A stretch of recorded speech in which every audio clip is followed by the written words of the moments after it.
వందనాలు చెల్లించుకుంటూ ఉన్నాను. ధనిషోత్ర ఆయన్ని ఆరాధించడానికి, ఆయన స్తుతించడానికి ఎంతో దేవుడు కృప చూపించాడు. మరి ఆ కృప చూపించిన పరమ తండ్రికి మరొకసారి హృదయపూర్వకముగా వందనాలు చెల్లించుకుంటూ ఉన్నాను. ధనిషోత్ర మంచిది. సమూలో యాకోబు పత్రిక 4వ వచనము 4 కాడి నుంచి. వ్యభిచారులారా, వ్యభిచారులారా, ఈ లోక స్నేహము ఈ లోక స్నేహము దేవునితో వైరమని వైరమని మీరెరుగరా? మీరెరుగరా? కాబట్టి కాబట్టి ఎవడు ఈ లోకముతో స్నేహము చేయగోరును వాడు దేవునికి శత్రువగును. చాలు, చిన్న ప్రార్థన చేసుకుందాం. సజీవుడు, సర్వాధికారి, మహిమలనక పరలోకపు రాజా, మీ పరిశుద్ధమైన నామను బట్టి కృతజ్ఞత చెల్లించుకుంటున్నాను. ఇదిగో ఈ సాను బట్టి అల్పుణ్ణి, బలహీన్ని, నిస్సుప్రయోజనైన నేను నీ దాసులతో అభిషేకించుకున్న అభిషేకాన్ని బట్టి, నాకు ఇచ్చిన అధికారం తలందరూ బట్టి, నీ విలువైన రక్తం చేత నన్ను కడిగి పరిశుద్ధపరుచుకుని ఇదిగో నీ బలిపేట మీద ప్రభా అయ్యా నిలబడుచుండగా పరిశుద్ధాత్మ నిలబెట్టుకున్నావు తండ్రి. అయ్యా ప్రభా నిలబడుచుండగా కొద్ది క్షణాలని సిరుచోట నన్ను మరుగు చేసుకుని ఏడంత ఆత్మతో ఎత్తుపట్టుకుని ఈరోజు మాకు అందరికీ కావాల్సిన పరిశుద్ధమైన మాటలు మాతో మాటలే మమ్మల్ని చేయింపచేయమని, మీకు మహిమకర్థంగానే సమస్యను జరిపించుకోతాను. నా ఆలోచన కానీ, నా తలంపు కానీ, నా ఉద్దేశం కానీ ఏమాత్రం కూడా ఇక్కడ ప్రభావ జరగకూడదు. నీ చిత్తమే, నీ సంకల్పమే, నీ స్వరమే మా అందరికీ ప్రభు వినపడాలి ప్రభా. కనుక నీవే మాతో అందరితో కూడా మాట్లాడి మమ్మల్ని చేయింపచేయమని ప్రభు యేసునామమున అడిగి పొందుకుంటూ ఉన్నాం తండ్రి, ఆమేన్. దేవుని స్తోత్రం. హల్లెలూయా.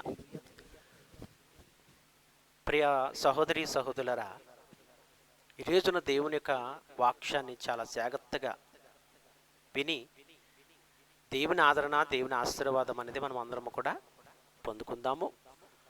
దేవాతి దేవుని యొక్క మాటలు మరి వినిచుండగా ప్రతి ఒక్కరి మీదకి ఆయన పరలోక ఆదరణ, ఆశీర్వాదము నిండుగా కుమ్మరించబడును గాక. మంచిది. ఆ దేవాతి దేవుడు అందరితో కూడా మాట్లాడును గాక. మంచిది. ఈ సమయంలో ప్రభువైన యేసుక్రీస్తుని ఎప్పుడైతే మనము అంగీకరించామో ఆ క్షణం మొదలుకొని దేవుని కుమారులుగా, దేవుని కుమార్తెలుగా మనము ముద్రించబడ్డాం. అయితే దేవుని కుమారులుగా, దేవుని కుమార్తెలుగా మనం ముద్రించబడిన తర్వాత ఈ లోకము మనల్ని ఎలా చూస్తుంది? ఈ లోకము మనల్ని ఎలా చూస్తుంది అంటే ఎందుకు పనికిరాని వారుగా చూస్తుంది.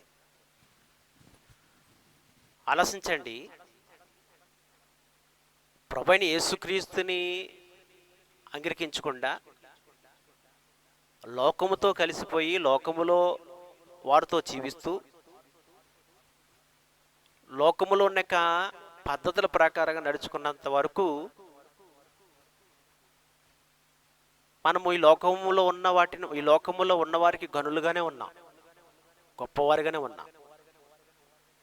మన మాట కావచ్చు, మన నడవడిక కావచ్చు, మన చేసే ప్రతి పని కావచ్చు, గొప్పగానే లోకము గుర్తించింది. కానీ ఎప్పుడైతే మన ప్రభువైన యేసుక్రీస్తుని అంగీకరించి ఆయన కుమారులుగా మనం ముద్రించబడ్డామో, ఆయన విలువైన రక్తం చేత మనం కడగబడి, తన పరిశుద్ధమైన రక్తం చేత మనం కడగబడి, ఆయన సార్వత్వములకి సంఘములకు ఎప్పుడైతే చేర్చబడి ఆయన కుమారులుగా, ఆయన కుమార్తెలుగా ఎప్పుడైతే మనం ముద్రించబడ్డామో లోకము మనల్ని ఎలా చూస్తుందంటే చాలా హీనముగా చూస్తుంది. చాలా హీనముగా చూస్తుంది. మనలే కాదండి, పరిశుద్ధ గ్రంథంలో మోషేను చూసుకున్నా,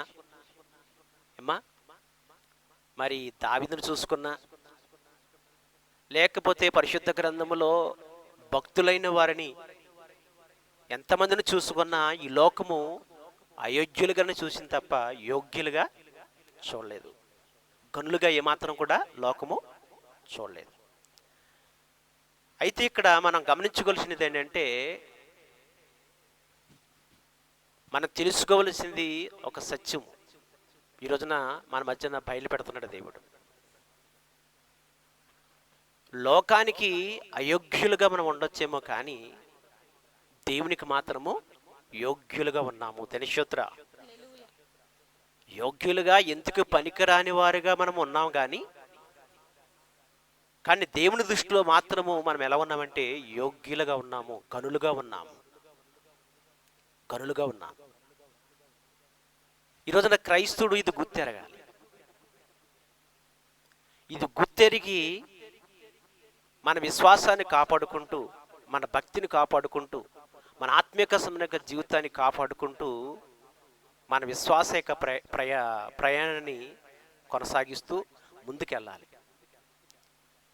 అంతేకాని ఈ లోకము అయోగ్యులుగా చూస్తుంది, ఈ లోకము పనికివారిగా చూస్తుంది, ఈ లోకములో ఎందుకు పనికినవారినిగా చూస్తుంది అని మన మనసులో బాధ పెట్టుకుని, అయ్యో ఎందుకు వచ్చింది బాధ, ఇది బాధ ఎందుకు వచ్చిన యొక్క మరి ఈ శోధన, శుభ్రంగా లోకంలోనే కలిసిపోతే, లోకముల వారితోనే ఉండిపోతే, లోకంలో ఉన్న వారి యొక్క పద్ధతుల ప్రకారం నడుచుకుంటే కనుక ఈ బాధలు, ఈ సూటిపోటి మాటలు ఉండవు కదా అని అనుకుని లోకములో కలిసిపోతే కనుక ఇంక మన జీవితాలు ఎందుకు పనికిరాని యొక్క జీవితాలుగా మారిపోతాయన్నమాట. ధనిషోత్ర.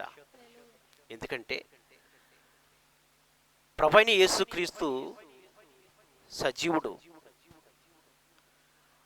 ఆ సజీవుడైన యొక్క ప్రభువైన యేసుక్రీస్తుని అంగీకరించిన వారు అందరూ సజీవులే.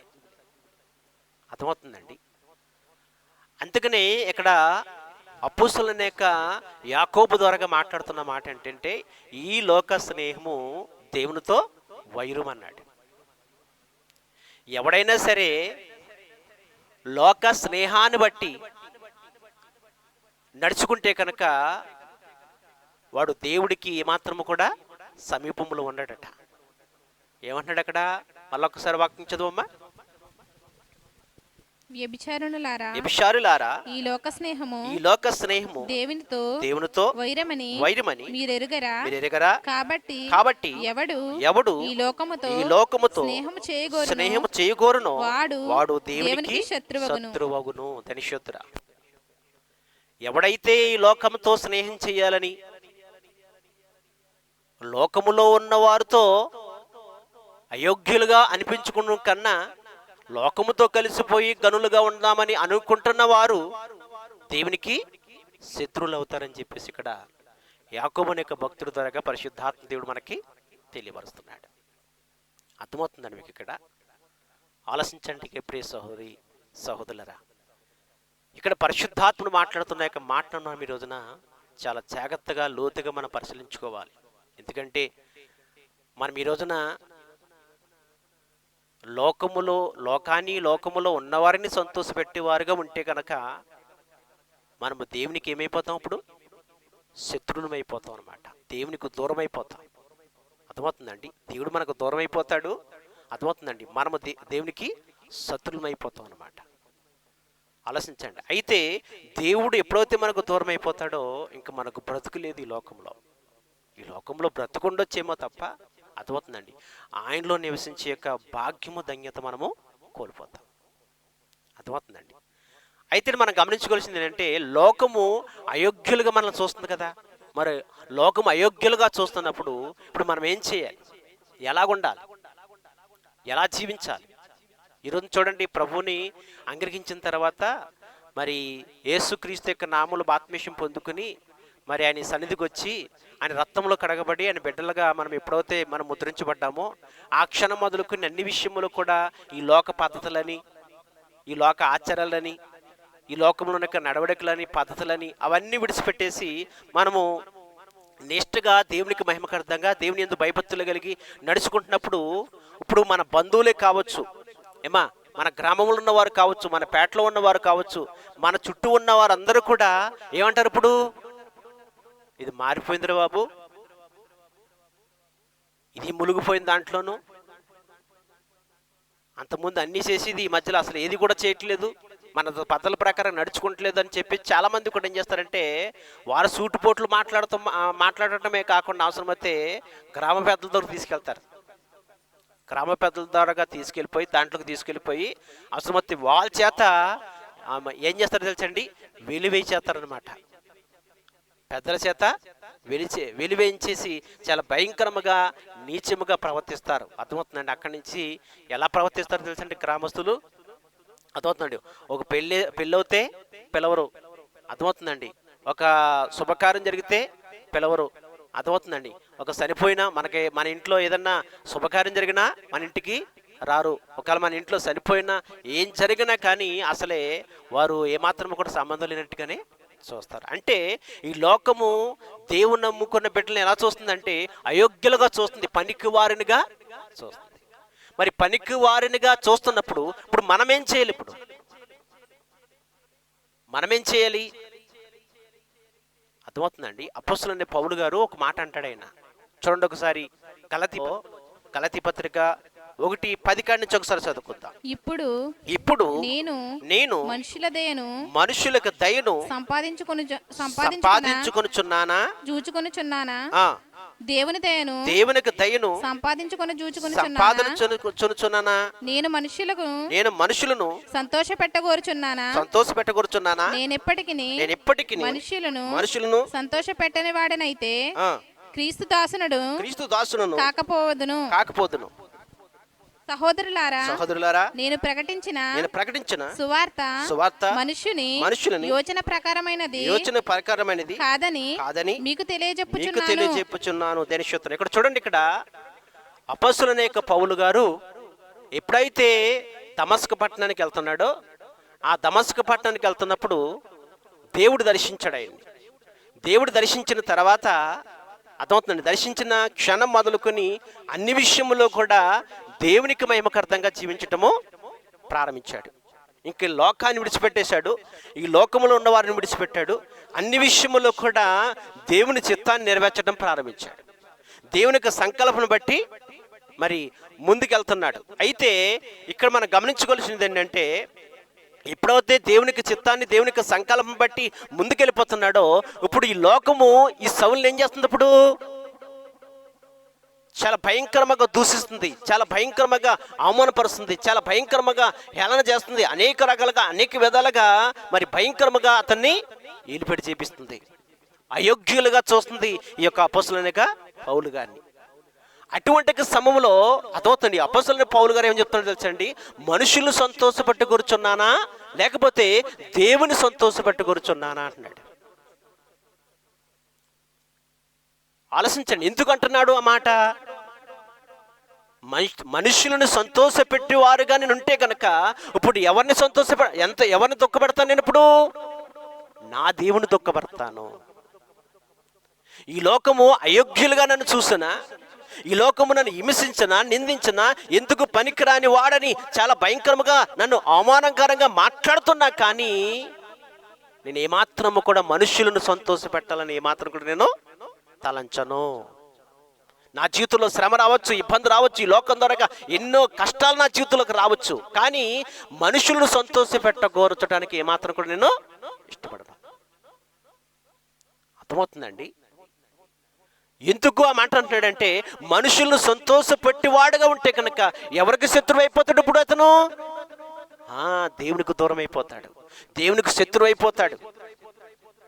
మనుషులను సంతోషపెట్టాలని నువ్వు భక్తి చేస్తే, మనుషులను గణపరచాలని భక్తి చేస్తే, మనుషులకి మహిమకరంగా నువ్వు జీవించాలని, మనుషులను సంతోషపెట్టాలని నువ్వు అనుకుంటే కనుక నువ్వు దేవునికి దూరం అయిపోతావు. దేవునికి దూరం అర్థమవుతుందండి. దేవునికి సమీపముగా ఉంటే, దేవునికి మహిమకరంగా జీవిస్తే ఇప్పుడు లోకానికి నువ్వు దూరం అయిపోతావు. లోకానికి దూరం అయిపోతున్నాను కదా అని చెప్పేసి ఇప్పుడు ఎవరిని సంతోషపెట్టాలి? ఇప్పుడు అయ్యో లోకానికి దూరం అయిపోతున్నాను, నా ఇంటి వరకు దూరం అయిపోతున్నాను, నా బంధువులకు దూరం అయిపోతున్నాను అని చెప్పేసి దేవునికి దూరం అయిపోతున్నావా? దేవునికి దూరం అయిపోవడానికి ఇష్టపడుతున్నావా? జాగ్రత్త. దేవునికి దూరం అయిపోయే మనసు నీకు వస్తే కనుక దేవునికి నువ్వు శత్రువు అయిపోతావు అన్నమాట. అర్థమవుతుందండి? లోకం నన్ను హేళన చేసినా, లోకం నన్ను అనేక విధాలుగా నన్ను బాధపరిచే రీతిలో ప్రవర్తిస్తున్నా కానీ నేను దేవునిని సంతోషపెట్టడానికి నేను కోరుచున్నాను. ఆలోచించండి, ఎందుకంటే మనుషులను సంతోషపెట్టేవాడు దేవుని ఏమాత్రం కూడా సంతోషపెట్టలేడు. దేవుని సంతోషపెట్టేవాడు లోకాన్ని ఏమాత్రం కూడా సంతోషపెట్టలేడు. అలా కాదండి, లోకాన్ని మరి దేవుని కూడా సంతోషపెట్టాలండి అని అనుకుంటే మాత్రము నువ్వు ఎటు కాకుండా అయిపోతావు అన్నమాట. ఆలోచించండి, ఎందుకు చెప్తున్నానంటే మనుషులను సంతోషపెట్టేవాడు దేవుని ఏమాత్రము కూడా సంతోషపెట్టలేవు. ఎందుకంటే ఆలోచించండి పరిశులురా, ఈ లోకమునకు మీరు ఏమై ఉండాలట? వేరై ఉండాలట. లోకమునకు వేరై ఉండాలి తప్ప లోకములో ఉన్నవారితో నువ్వు ఏమాత్రం కూడా కలిసిపోకూడదు. లోకముతో నువ్వు కలిసిపోయి దేవుని యొక్క సావాసము కలిగి, దేవుని యొక్క సావాసం కూడా నువ్వు కలిగి జీవించాలని అనుకుంటే మాత్రము ఆలోచించండి, ఇటు కాకుండా నువ్వు అయిపోయే అవకాశం ఉంది దినశోత్ర. ఎందుకంటే లోకాన్ని సంతోషపెట్టువాడు దేవుని ఏమాత్రము కూడా సంతోష పెట్టలేడు కంపల్సరిగా చెప్తున్నాను. ఆలోచించండి. ఎందుకంటే పరిశుద్ధ గ్రంథములో బిలాము అనేక సేవకుడు ఉన్నాడు. మంచి బోధకుడైన మంచి సేవకుడు. ఎంత మంచి సేవకుడు అంటే, ఎంత మంచి యొక్క బోధకుడు అంటే, దేవునితో ముఖాముఖిగా మాట్లాడేవాడు, దేవుని ప్రఖ్యాతను చూసినవాడు, దేవుని యొక్క స్వరము అర్థమవుతుందండి. మరి విని అన్ని విషయములో కూడా దేవునికి మహిమకరమైన జీవితాన్ని జీవించేవాడు, దేవుని సంతోషపెట్టేవాడు. అయితే ఆ బిలాము అనే వ్యక్తి యొక్క జీవితంలోనికి ఒక వ్యక్తి వచ్చాడు. అతని పేరు బాలాకు. ఈ బాలాకు అనే రాజు ఈ బిలాము దగ్గరకు వచ్చి మాట్లాడుతున్న మాట ఏంటంటే, నా నిమిత్తము ఇశ్రాయేలీయులందరినీ కూడా నువ్వు శపించాలి అంటాడు. ఎందుకంటే బిలాముకి ఎంత ప్రాముఖ్యమైన స్థానము దేవుడిచ్చాడంటే, బిలాము యొక్క నోటన ఆశీర్వాదమును శాపమును కూడా ఉంచేశాడు. అంటే బిలాము ఎవరినైతే శపిస్తాడో వాళ్ళు శపించబడతారు, బిలాము ఎవరినైతే ఆశీర్వదిస్తాడో వారు ఆశీర్వాదం పొందుకుంటారు. అటువంటి ప్రాముఖ్యమైన స్థానము బిలాముకి ఇచ్చాడు దేవుడు.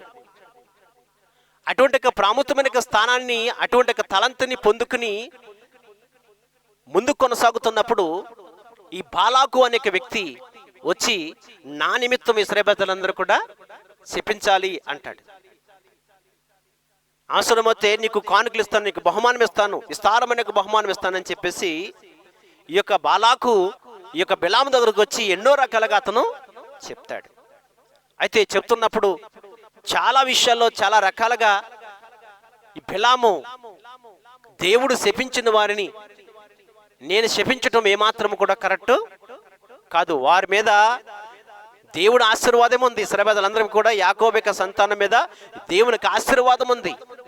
దేవుని ఆశీర్వాదము ఉన్న వారి మీదకి నేను శపించినా కానీ దానికి ఏమాత్రం కూడా ప్రతిఫలము లేదు. ఎందుకంటే వారి మీదకి స్వయంగా దేవునికి ఆశీర్వాదమే ఉంది. కనుక నీ మెప్పు కోరి నీవిచ్చే బహుమానాన్ని నేను ఆశించి వారిని శపిస్తే కనుక నా దేవునికి నేను దూరం అయిపోతాను, నేను ఏమాత్రం కూడా శపించను, దేవుడు ఆ యొక్క మాట ఏమాత్రం కూడా చెప్పట్లేదు నాకు అని ఎన్నో రకాలుగా అతను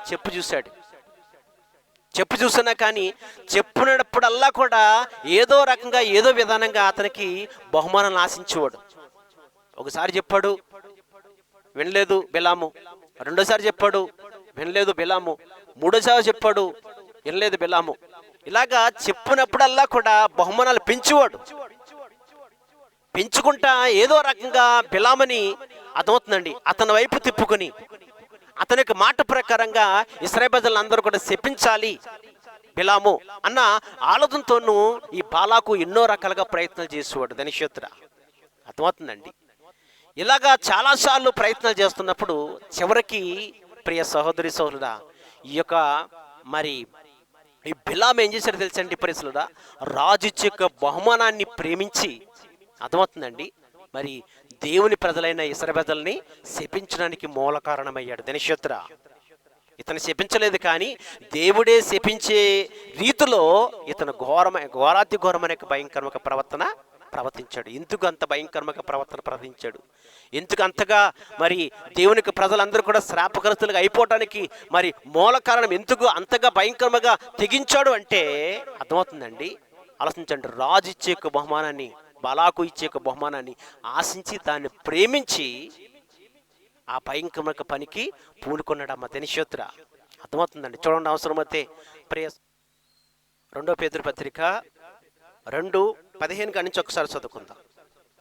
తిన్నని మార్గమును విడిచి బేయరు కుమారుడైన బిలాము పోయిన మార్గమును బట్టి త్రోవ తప్పిపోయిరి. ఆ బిలాము దుర్నీతి వలన కలుగు బహుమానమును ప్రేమించెను. అయితే తాను చేసిన అతిక్రమము నిమిత్తము అతడు గద్దింపబడెను. ఎట్లనగా నోరులేని గార్ధబము మానవ స్వరముతో మాట్లాడి ఆ ప్రవక్త యొక్క వెర్రితనమును అడ్డగించెను. దినశోత్రం చూడండి ఒకసారి. ఇతను దుర్నీతికి సంబంధించిన యొక్క బహుమానాన్ని ఆశించి దాన్ని ప్రేమించి ఏం చేసేటప్పుడు దేవుడికి దూరం అయిపోయాడట. దేవుని ద్వారాగా శపించబడ్డాడు బిలాము.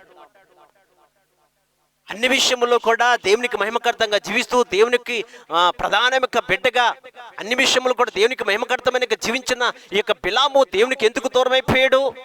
దేవుని చేత ఎందుకు అతను శపించబడ్డాడు అంటే, ఇతను బిలాము ఎవరిని సంతోషపెట్టాలనుకుంటున్నాడు? బహుమానం ఇచ్చే యొక్క బలాకును సంతోషపెట్టాలనుకున్నాడు. మనుషులను సంతోషపెట్టేవాడు దేవుని ఏమాత్రము కూడా సంతోషపెట్టలేడు. దేవుని సంతోషపెట్టేవాడు మనుషులను ఏమాత్రం కూడా సంతోషపెట్టలేడు. కానీ ఇక బిలాము మనుషులు సంతోషపెట్టాలనుకున్నాడు, రాజును సంతోషపెట్టాలనుకున్నాడు. ఆ కాలం దూరం అయిపోతున్నావు, దేవునికి దూరం అయిపోయాడు. దేవునికి దూరం అయిపోయిన వాడు శ్రాపకలుస్తుడిగా మారిపోతాడు. దినశోత్ర, మనుషులకు దూరం అయిపోతున్న వాడు మనుషుల చేత నిందించబడినా, అవమానపరచబడినా, ఏలనపరిచినా, అయోగ్యుడిగా జీవించిన వాడు ధన్యుడు. మత్తయి సువార్త 5వ అధ్యాయము ప్రియ సోదరులు చూడండి, 10 కాడి నుంచి ఒకటి చదవండి.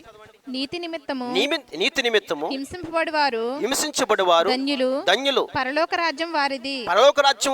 నా నిమిత్తము జనులు మిమ్మును నిందించి హింసించి మీ మీద అబద్ధముగా చెడ్డ మాటలల్లా పలుకునప్పుడు మీరు ధన్యులు. సంతోషించి ఆనందించండి. పరలోకమందు మీ ఫలము అధికమగును. ఇలాగున వారు మీకు పూర్వమందుండిన ప్రవక్తలను హింసించిరి. చాలదని శత్ర అర్థమవుతుందండి. దేవుణ్ణి సంతోషపెట్టువాడు ఎవరికి పాత్రులు అవుతారట? పరలోక రాజ్యానికి పాత్రులు అవుతారట. దేవుని సంతోషపెట్టి అర్థమవుతుంది. దేవుని సంతోషపెట్టి ప్రతి ఒక్కరికి కూడా ఈ లోకము అయోగ్యులుగా చూస్తుంది తప్ప యోగ్యులుగా చూడదు.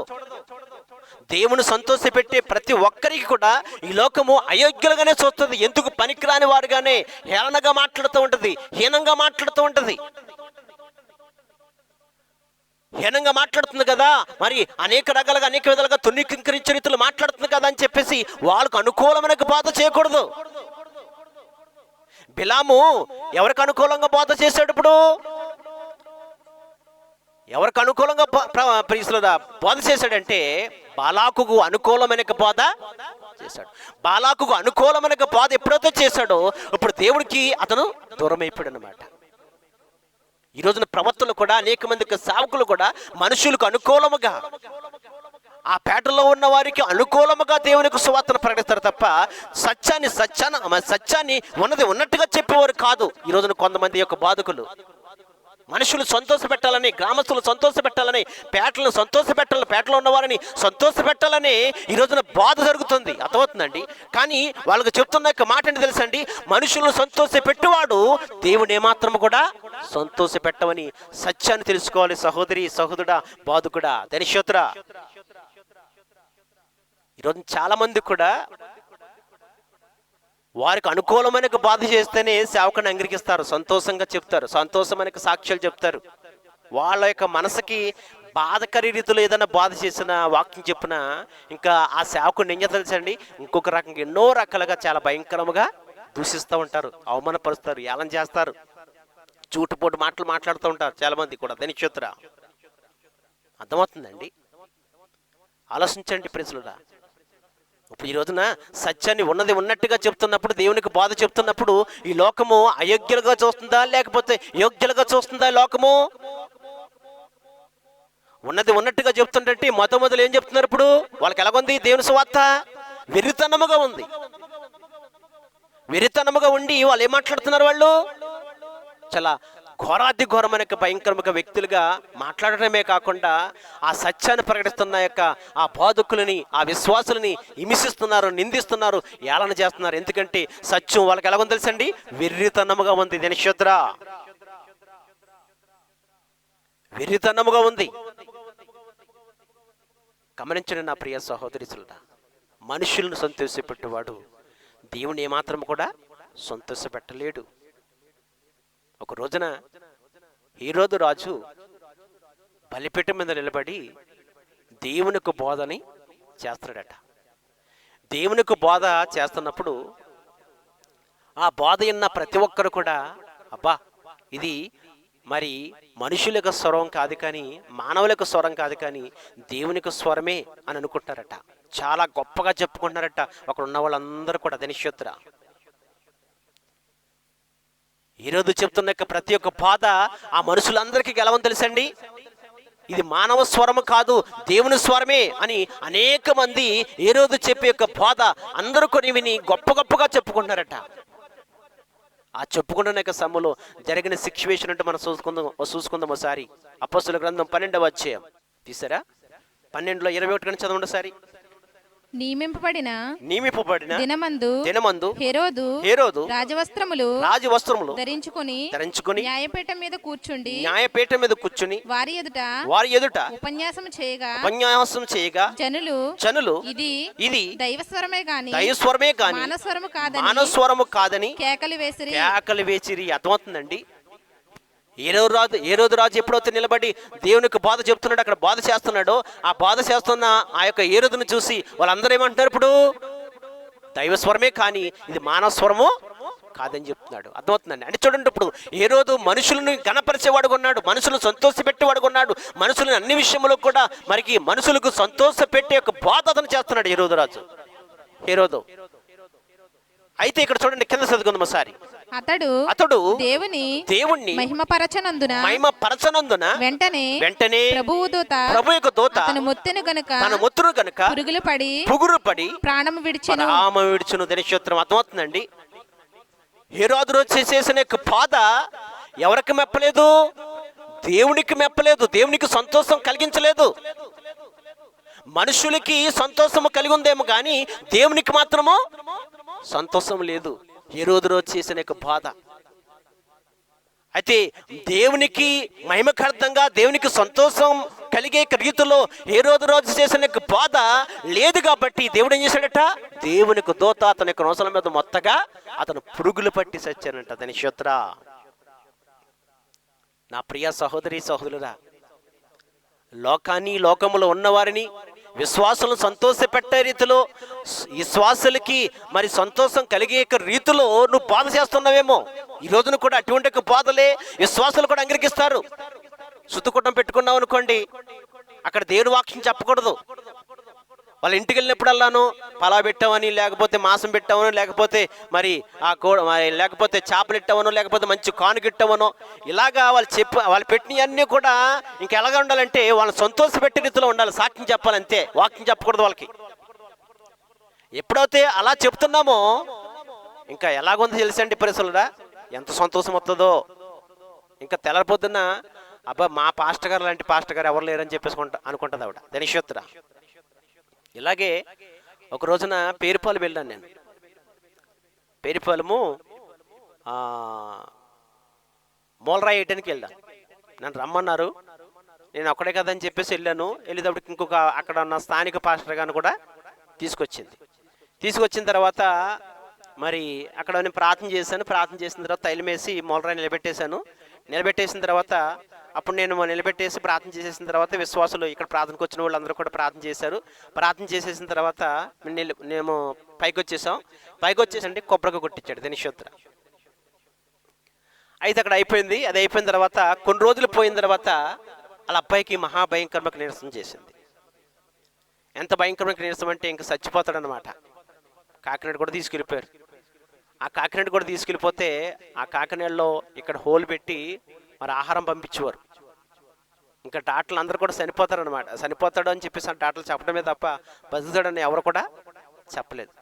అటువంటి టైంలో ఆమె మరి ఫోన్ చేసి, పాస్టర్ గారు ఇలా ఉందండి మా పరిస్థితి, మా కొరకు ప్రార్థన చేయండి అని చెప్పేసి మరి ప్రార్థన సహాయం కోరుకుంటాం. అలాగే కుర్రోడు దగ్గర ఫోన్ పెట్టడం, ప్రార్థన చేయటము, అలాగే దేవుని యొక్క మహా గొప్ప కనికరము ప్రేమ బట్టి మరి చనిపోతాడు అని అనుకున్న యొక్క బిడ్డ మరి బ్రతికి గృహానికి వచ్చాడమ్మా క్షేమంగా ధనిషోత్ర. అయితే అలాగా వచ్చిన కొన్ని రోజులు పోయిన తర్వాత ఆమె పాంప్లెట్ కూడా ప్రింటింగ్ చేయించింది. మీరు చదివారా? క్రిస్మస్కి పంచిపెట్టాం పాంప్లెట్లు, మీకు పంచిపెట్టాం, గుర్తుందో లేదో. 500 పాంప్లెట్లు ఆమె కొట్టించి మరి యేసు రక్తం ద్వారాగా, దేవునికి దాసులేక ప్రార్థన ద్వారాగా, దేవుని కృపను బట్టి, దేవుని ప్రేమను బట్టి నా కుమారుడు బ్రతికాడని చెప్పేసి యేసు రక్తానికి మహిమకర్థంగా అక్కడ సాక్ష్యము చెప్పి ప్రింటింగ్ కూడా చేయించి అనేక మందికి ఆ సాక్ష్యము పంచిపెట్టింది ప్రింటింగ్ రూపంలో, పేపర్ రూపంలో. అయితే ఆమె ఒక రోజున గృహానికి, ఆ పిల్లడు గృహానికి వచ్చిన తర్వాత సుతుకోవడం పెట్టుకుంది. సుతుకోవడం పెట్టుకున్న తర్వాత అప్పుడు నాకు వాక్యం ఇచ్చారు. నాకు వాక్యం ఇచ్చిన తర్వాత నేను మరి దేవుని కృపను బట్టి చాలా అద్భుతమైన మాటలు అక్కడ యేసు రక్తం కోసము, దేవునికి మహిమకర్థమైన వాక్యాలు ఎన్నో రకాలుగా అక్కడ ఉన్నది ఉన్నట్టుగా మరి చెప్పాను. ఈ రోజున ఈ స్థితిలో, ఈ స్థాయిలో మరి కుమారుడు క్షేమంగా వచ్చాడంటే కారణం ఏంటంటే దేవుని కృప, దేవుని ప్రేమ. అదే కాకుండా ఆయన విలువైన రక్తం చేతనే మరి ఆ బిడ్డ క్షేమముగా మరి గృహానికి రావటం జరిగింది. ఎందుకంటే నా శరీరము తిని రక్తం తాగుతున్నవాడు నిత్యజీవము గలగవాడు అని దేవుని వాక్యాన్ని బట్టి ఎప్పుడైతే యేసు రక్తము, యేసు శరీరం ఎప్పుడైతే నమ్మి విశ్వసించి వాళ్ళు తీసుకున్నారో మరి అతనిలోకి జీవం అనేది ఏర్పరచబడింది, క్షేమంగా సురక్షితంగా నడిపించుకొచ్చాడని చెప్పేసి ప్రతి ఒక్క మాట కూడా దేవునికి మహిమకర్థంగా అక్కడ వాక్యము దేవుడు చెప్పించాడు. చెప్పించిన తర్వాత వాక్యం అయిపోయింది. వాక్యం అయిపోయిన తర్వాత అర్థమవుతుందండి ప్రియ సహోదరులారా, మరి అక్కడ ఉన్న స్థానిక పాస్టర్ గారు ఇంకొక 10 నిమిషాలు, పావుగంట వాక్యం చెప్పారు. ఆ పావుగంట కూడా చెప్పే సాక్ష్యం ఏంటంటే మరి కుర్రోడు యొక్క తల్లి ప్రతి దినము కూడా కన్నీరు కాచి ప్రార్థన చేసేది. ఆ ప్రార్థనే, ఆ భక్తే మరి ఆ యొక్క బిడ్డని బ్రతికించి క్షేమంగా ఇంటికి తీసుకొచ్చిందని చెప్పేసి చెప్పడం ప్రారంభించాడు ఆ మధురేశ్వరుడు. ఇప్పుడు అక్కడ ఎవరి బాధ నచ్చింది తెలుసండి? ఇప్పుడు దేవునికి మహిమకర్థమైన యొక్క బాధ అక్కడ నచ్చల వాళ్ళందరికీ. నిలబడిన మొదలుకొని ఆవిడ చేసే యొక్క ఆ కానుకల విషయంలో కావచ్చు, లేకపోతే ఆవిడ చేసే యొక్క ప్రార్థనల విషయంలో కావచ్చు, మరి బాత్రూంలోకి వెళ్ళి ప్రార్థన చేసిందంట, ఆ ప్రార్థనల విషయంలో కావచ్చు, మరి అలాగే దేవుడు గొప్ప కార్యం చేశాడు, బిడ్డను బ్రతికించాడు అని చెప్పేసి యొక్క ఆ వాక్యమే ఆ తల్లికి నచ్చి ఏం చేసింది తెలుసండి? మలరో నుంచి మొత్తం ప్రార్థన రావటం మానేసిందమ్మా ధనిషోత్ర. ఈ రోజున కూడా అర్థమవుతుందండి. ఇప్పుడు బోధ ఎలా చెప్పాలి అంటే విశ్వాసులకి నచ్చే రీతిలోనే చెప్పాలి తప్ప, అర్థమవుతుంది, దేవునికి నచ్చే రీతిలో చెప్పకూడదు. దేవునికి మహిమకర్థంగా, దేవుని సంతోషపెట్టే యొక్క బోధ ఈ రోజున మనుషులకి ఏమాత్రం కూడా అంగీకారం కాదు. అలా చెప్పువాడు ఎలా కనపడతాడు? వాళ్ళకి ఎందుకు పనికిరాని వాడిగా కనపడతాడు అన్నమాట. నీచంగా కనపడతాడు, ఎందుకు పనికిరాని వ్యక్తిగా కనపడతాడు. సత్యాన్ని ప్రకటిస్తున్నవాడు ధనిషోత్ర. అర్థమవుతుందండి. ఈ లోకంలో బాధ కూడా అలాగే ఉంది.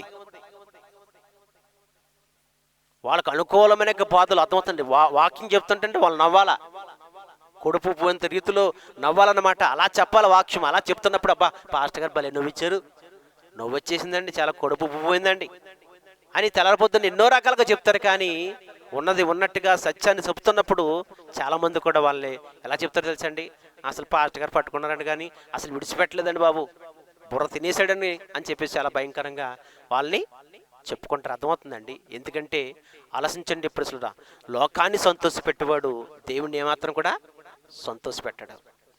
అపోస్తలులైన వారు దేవుని సంతోషపెడుతున్నప్పుడు, దేవునికి మహిమకర్థంగా దేవునికి సువార్తని ప్రకటిస్తూ ముందుకెళ్ళిపోతున్నప్పుడు ఈ లోకము వారిని ఎలా చూసిందో తెలుసండి?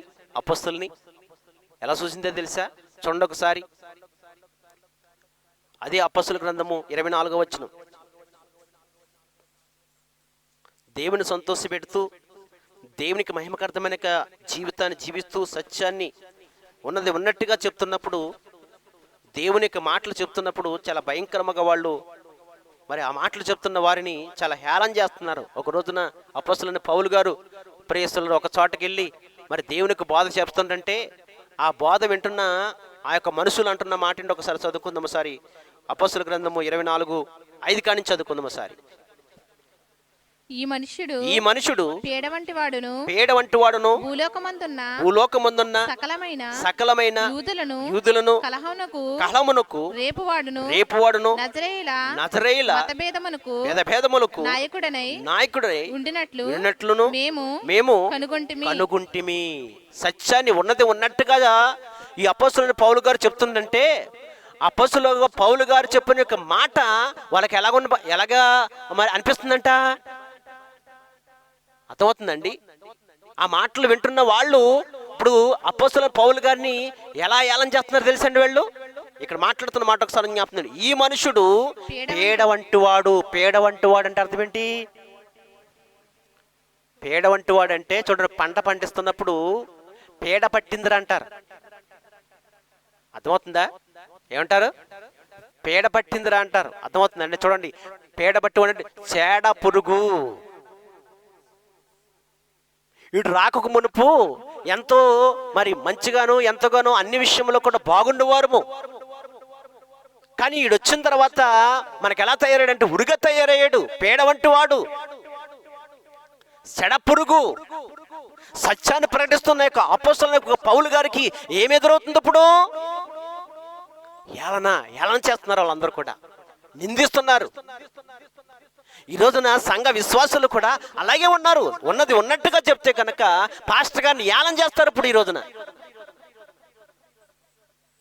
ఎంత ఏలం చేస్తారు తెలుసండి పరిసలుడా?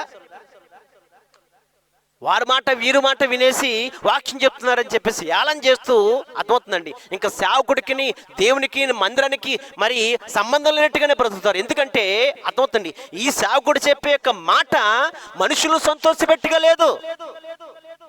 ఎవరిని సంతోషపెట్టే రీతిలో ఉంది తెలుసండి? దేవుని సంతోషపెట్టే రీతిలో ఉంది.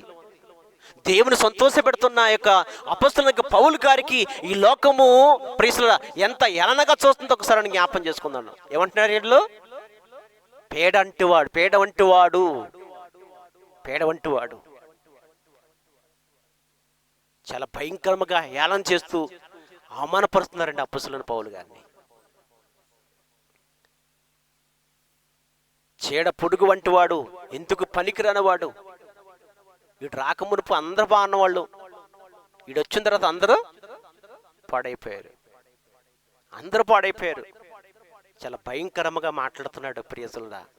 ఈ లోకము సత్యాన్ని దేవుడు ఉన్నది ఉన్నట్టుగా చెప్తే కనుక మరి చాలా భయంకరంగా ఎలనగానే అవమానకరంగానే మాట్లాడతా తప్ప, ఎందుకంటే దేవుణ్ణి అర్థమవుతుందండి. అలాగైనా సరే అపోస్తలుడైన పౌలు గారు, నేను మనుషులు సంతోషపెట్టుకోరుచున్నానా లేక దేవుని సంతోషపెట్టుకోరుచున్నానా అంటున్నాడు.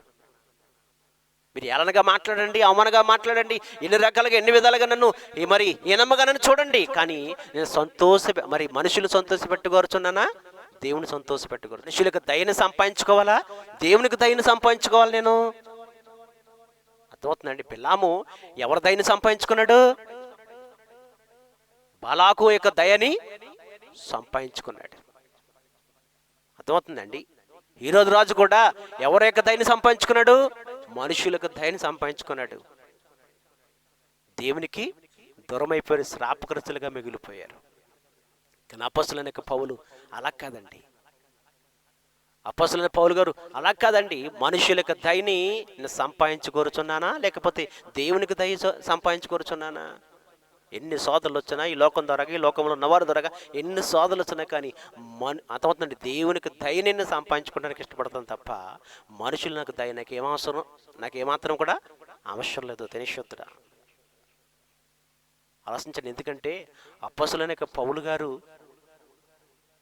యేసు ప్రభు తర్వాత అపోస్తలుడైన పౌలు గారే. యేసు ప్రభుకి ఎన్ని శ్రమలు వచ్చినాయో అటువంటి శ్రమలు అపోస్తలుడైన పౌలు గారు కూడా వచ్చినాయి. అటువంటి శ్రమలు అపోస్తలుడైన పౌలు గారు ఏం చేశారు తెలుసండి?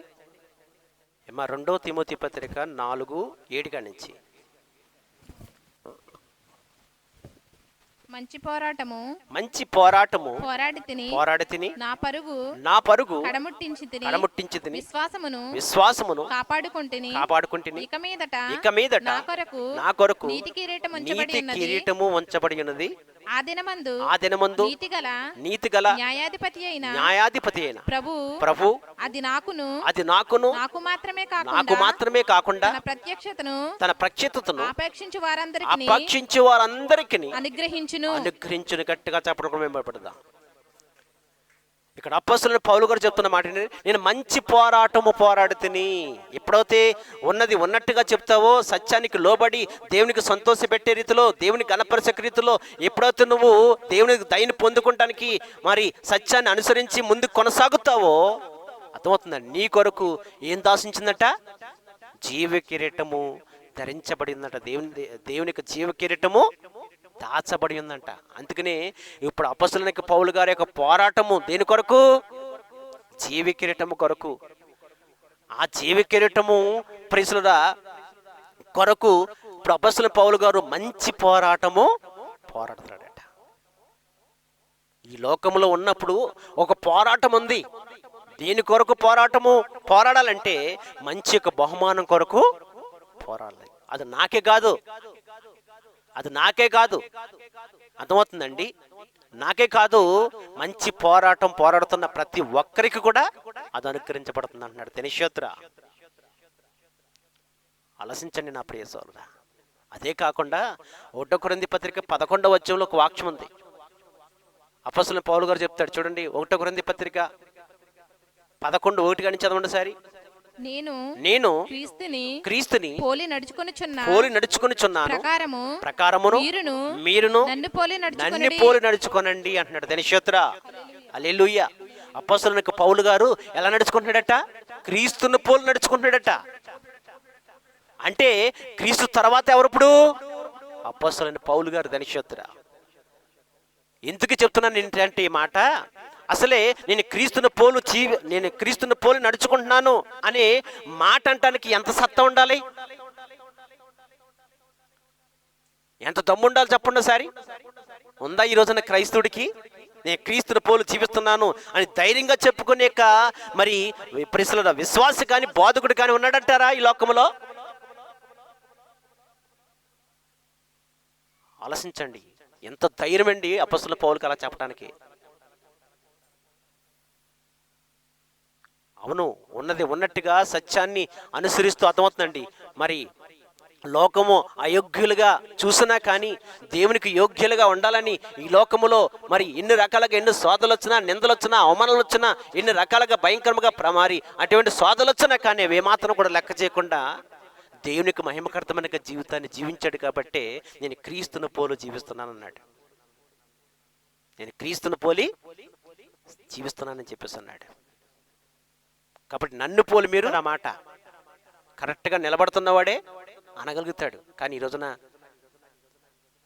ఈ లోకము అయోగ్యులుగా చూస్తుందని, ఈ లోకమును నిందిస్తుంది, అవమానపరుస్తుంది, ఏళన చేస్తుందని, సూటుపోట్లు మాట్లాడుతుందని చెప్పేసి భయపడి మనుషులు సంతోషపెట్టి వారికి ఈ రోజున క్రైస్తవులు తయారయ్యారు. అటువంటి వారు దేవునికి యోగ్యులు కారు. దేవునికి దయ వాళ్ళకి ఏమాత్రం కూడా సంపాదించుకోలేదు. వాళ్ళు దేవుని యొక్క దయని ఏమాత్రం కూడా సంపాదించుకోలేరు. మనుషుల యొక్క దయని సంపాదించుకోవటానికి లోకములో ఉన్నవారిని సంతోషపెట్టాలని ప్రయత్నం చేస్తున్న వారు దేవునికి దయని ఏమాత్రం కూడా సంపాదించుకోలేరు. ఒక్కసారి నువ్వు జ్ఞాపం చేసుకో, ఆలోచించండి ప్రియసులుగా, గమనించండి. ఎందుకంటే పరిశుద్ధాత్ముడు నీ కొరకే మాట్లాడుతున్నాడు. సత్యానికి లోబడుతున్నప్పుడు ఈ లోకము నిన్ను ఎలా చూస్తుందో, ఎలా భయంకరంగా మాట్లాడుతుంది అనేది కొన్ని విషయాలకి దేవుడు బయలుపడుతున్నాడు. ఇంకా చూడండి, కొన్ని విషయాలు మనం తెలుసుకుందాం. 1 కొరింథీ పత్రిక 1వ వచనంలో 23 కని చదవండి సారి. అయితే మేము సిలువ వేయబడిన క్రీస్తును ప్రకటించుచున్నాము. ఆయన యూదులకు ఆటంకముగాను అన్యజనులకు వెర్రితనముగా ఉన్నాడు. అర్థమవుతుందండి? క్రీస్తు ఎలా ఉన్నాడంటే ఈ లోకానికి అన్యజనులకుని యూదులకును వెర్రితనముగా ఉన్నాడు. ఇప్పుడు వీళ్ళు ప్రకటిస్తున్నది ఏంటి? యేసు ప్రభు సత్యాన్ని ప్రకటిస్తున్నాడు. సత్యాన్ని ప్రకటిస్తున్న ఈ యేసు ఈ లోకానికి ఎలా కనబడుతున్నాడు? వెర్రివాడిగా కనబడుతున్నాడు. మా జ్ఞానాన్ని బట్టి, మా తెలివితేటలు బట్టి ఈ లోకంలో సంతోషముతో ఆనందంతో జీవిస్తున్నామే, అటువంటి వారి యొక్క మా మధ్యకు వచ్చి మా విధులను, మా ఆచారాలను, మా యొక్క పద్ధతులన్నీ కూడా కాదని వేరే పద్ధతులు ఇతను చెప్తున్నాడు, వేరే పద్ధతులు చెప్తున్నాడు అని ప్రియులు ఉన్నది ఉన్నట్టుగా చెప్తున్నప్పుడు, సత్యాన్ని ప్రకటిస్తున్నప్పుడు, ఇప్పుడు ఆయన యొక్క బోధ అన్యజనులకి ప్రియుల యూదులకి ఎలా కనపడుతుందంట? వెర్రిగా కనపడుతుందంట, వెర్రితనంగా కనపడుతుందట. ఉన్నది ఉన్నట్టుగా చెప్తే చాలా మంది కూడా అలాగే అనుకుంటారు. మూలరాయి వేశారనుకోండి, మూలరాయికి పిలిచారనుకోండి, లోకంలో ఉన్నవారి పద్ధతి ప్రకారంగా కొబ్బరికలు కొట్టి నవయాలు వేసి మరి మూలరాయి వేస్తున్నప్పుడే, అంటే వాళ్ళ భాషలో మరి శంకుస్థాపన అలా చేస్తేనే వాళ్ళు సంతోషపడతారు. అంతేకాని మూలరాయి వేసి, అంటే ఒక రాయి నిలబెట్టి తైలం వేసి ప్రార్థన చేస్తే మాత్రం వెరితనంగా చూస్తారు చాలా మంది కూడా. దేని స్తోత్ర, హల్లెలూయా.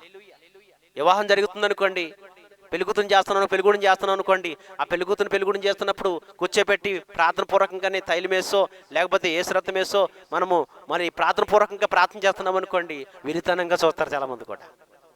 కానీ లోక మర్యాదను బట్టి పశువు రాసి అర్థమవుతుందండి, మరి బొట్లు పెట్టి అనేక రకాలుగా అడవిడి చేసి అత్యంతలు కలిపి మరి ఆ అత్యంతలు మరి శిరస్సు మీద వేసి అలా చేస్తే మాత్రము చెప్పుకుంటారు. అర్థమవుతుందండి? ఆలోచించండి. ఎందుకు అంటే దేవుని కూర్చున్న జ్ఞానము ఈ లోకానికి ఎలాగో తెలుసండి, వెర్రితనం కింద ఉందన్నమాట. దేవుని కూర్చున్న జ్ఞానం ఈ లోకము వెరితనముగా ఉంది. దేవునికి స్వార్థ ఎలాగొంది తెలుసండి వాళ్ళకి. చూడండి, అదే వాక్యంలో 18వ వచనం చదవండి సారి. సిలువను కూర్చున్న యొక్క స్వార్థ నశించుచున్న వారికి వెర్రితనముగాను, రక్షించబడుచున్న వారికి మనకు దేవుని శక్తి జ్ఞానమును నాశనము చేసిన ధనిక్షత్రం. అర్థమవుతుందండి? సిలువను కూర్చునే స్వార్థ వాళ్ళకి ఎలాగుందంటే ఇప్పుడు వెర్రితనముగా ఉందన్నమాట. దేవునికి స్వార్థ, దేవునికి మాటలు వెర్రితనముగా ఉన్నది ఉన్నట్టుగా చెప్తే వెర్రివారి కింద లెక్క చేస్తుంది లోకం. ఆయనను అపోస్తలుడైన పౌలు గారు చెప్తున్న మాట తెలుసండి, నేను దేవునికి దయని సంపాదించుకోవడానికి ప్రయత్నం చేస్తున్నానా, లేకపోతే మనుషులకు దయని సంపాదించడానికి ప్రయత్నం చేస్తున్నానా? లోకమును నన్ను అయోగ్యులుగా చూసినా కానీ నేను దేవునికి దయని సంపాదించుకోవడానికి ప్రయత్నం చేస్తాను తప్ప ఈ లోకంలో ఉన్న వారికి దయని సంపాదించడానికి నేనే మాత్రం కూడా ప్రయత్నం చేయను. అర్థమవుతుందండి? సత్యానికి లోబడి దేవునికి మహిమకరంగా జీవిస్తున్న వారు అర్థమవుతుందండి, ప్రవర్తనలు కావచ్చు, విశ్వాసులకు కావచ్చు, ఈ లోకము అయోగ్యులుగానే చూస్తుంది, వారిని హీనంగానే చూస్తుంది, ఏలనగానే మాట్లాడుతుంది, అర్థమవుతుందండి? ఉన్నది ఉన్నట్టుగా తండ్రి యొక్క చిత్తాన్ని నెరవేరుస్తున్న ఆ యేసుక్రీస్తుకి ఏమిచ్చింది ఈ రోజున ఈ లోకము? ముళ్ళ కిరీటం ఇచ్చిందండి, సిలువిచ్చిందండి. ఉన్నది ఉన్నట్టుగా చెప్తే, సత్యాన్ని ప్రకటిస్తున్నప్పుడు అర్థమవుతుందండి, సర్వలోకంలో ప్రతి ఒక్క మానవాళి కొరకు, మానవాళి యొక్క రక్షణ కొరకు ఉన్నది ఉన్నట్టుగా చేస్తే, సత్యాన్ని అలా పాటిస్తున్నప్పుడు ఈ లోకము ఏం చేసింది యేసయ్య కంటే అర్థమవుతుందండి, మరి చాలా భయంకరంగా అనేక రకాలుగా అనేక విధాలుగా హింసించింది, నిందించింది, కాండ్రించి మొఖం మీద మూసారు ధనిషోత్తర. ఆయనను యేసు ప్రభు మనుషుల దయ కొరకు ఏమాత్రం కూడా అతను ప్రయాస పడలేదు. నా తండ్రి యొక్క దయ కొరకే నేను ప్రయాసపడతాను, తండ్రి చిత్తాన్ని నెరవేర్చడానికి ఈ లోకము అయోగ్యులుగా చూసినా పర్లేదు, కానీ నా తండ్రి చిత్తానికి, నా యొక్క తండ్రికి దయని పొందుకోవాలి. అలా నిలబడ్డాడు కాబట్టి ప్రభువైన యేసుక్రీస్తు తండ్రి అని యెహోవా మాట్లాడుతున్న మాట తెలుసండి ప్రియ సహోదరుడా, ఏ మాట్లాడుతూ తెలుసండి, ఇతని నా ప్రియ కుమారుడు, ఇతని యందు నేను ఆనందించుచున్నాను అంటున్నాడు. గట్టిగా చెప్పడం వెంబడదా. ఎవరు ప్రియుల తండ్రిని ఆనందపరుస్తారు? నీతి నిమిత్తము ఈ లోకము నిందించి అవమానపరిచి శ్రమలు పెట్టి శోధనలు పెట్టి అనేక రకాలుగా అనేక విధాలుగా హింసిస్తున్నప్పుడే తండ్రి యొక్క దయను, తండ్రిని సంతోషపెట్టే స్థితిలో నువ్వు ఉండగలుగుతావు ధనిషోత్ర. అర్థమవుతుందండి? ఇది గ్రహించుకోండి. ఈ రోజున పరిశుద్ధాత్మ మాట్లాడుతున్నమాట. ఎందుకంటే దేవునికి దయను నువ్వు సంపాదించుకోవడానికి ప్రయత్నం చేయాలా, లేదా మనుషులకు దయని సంపాదించుకోవడానికి ప్రయత్నం చేయాలా? ఇవే కాదండి, ఇంకా చాలా మర్మాలు ఉన్నాయి. కానీ సమయం ఎక్కువ అవుతుంది కాబట్టి ఈ వాక్యాన్ని ముగిస్తున్నాను. దేవుని చిత్తమైతే మళ్ళా రెండో భాగము మీ మధ్యన పంచుకుంటాను. ఎందుకంటే అపోస్తులకే కాదండి ఈ యొక్క హింస, నింద, అవమానము పరిశుద్ధ గ్రంథములో అనేక మంది యొక్క ప్రవక్తలకి ఎదురవని సత్యానికి లోపడుతున్నప్పుడు, తండ్రి యొక్క చిత్తాన్ని నెరవేరుస్తున్నప్పుడు ఈ లోకము అయోగ్యులుగానే చూసింది తప్ప యోగ్యులుగా ఏమాత్రం కూడా చూడలేదు. చెప్పండి, ఇప్పుడు దేవుని చిత్తాన్ని, దేవుని యొక్క సంకల్పాన్ని నువ్వు నెరవేరుస్తున్నప్పుడు ఈ లోకం ఎలా చూపిస్తుంది, ఎలా చూస్తుంది? నిన్ను వెర్రివారుగా చూస్తుంది. తర్వాత ఎలా చూస్తుందట? పేడ వంటి వాడు. అప్పొస్తలుల పౌలు గారిని ఏమంటున్నారు? వీడి పేడ వంటి వాడు, చెడపురుగు. దేవునికి సేవకుణ్ణి అంత హీనంగా మాట్లాడుతున్నప్పుడు ఎంత బాధ వస్తుందో ఒకసారి ఆలోచించండి. ఏమ్మా, ఒక మాట చెప్పనా? విశ్వాసుల యొక్క జీవితంలో ఏదైనా కష్టం వచ్చిందనుకోండి, ఆ కష్టం ఎక్కడ చెప్పుకుంటారు? సేవకులకు చెప్పుకుంటారు. మరి సేవకుడికి కష్టం వచ్చినప్పుడు ఎవరికి చెప్పుకోవాలి? ఆయన ఆలోచించండి సార్. అప్పొస్తలుల పౌలు గారికి కష్టము, పీడ వంటి వాడు వీడు, చెడపురుగు. మనకి చెడపురుగా తయారయ్యాడండి పౌలు. పేడ వంటి వాడు అని భయంకరంగా మాట్లాడుతున్నారు, మంచి మాటలు చెప్తున్నప్పుడు. కానీ అయినను అప్పొస్తలుల పౌలు గారు ఏమాత్రం కూడా మాటలు లెక్క చేయకుండా, నేను దేవునికి దయను పొందుకోవాలన్న ఆశతోనే ముందుకు కొనసాగుతున్నాడు తప్ప మనుషులకు దయని కొరకనో లేకపోతే మనుషులు సంతోషపెట్టాలనో ఆయన బోధ చేయలేదు. దేవుని సంతోషపెట్టాలని, దేవుని దయని పొందుకోవాలని. అంతే కాబట్టి ఆయన కొరకు, అప్పొస్తలుల పౌలు కొరకు ఏమి దాసించాడంటే దేవుడు? జీవ కిరీటము దాసించాడట.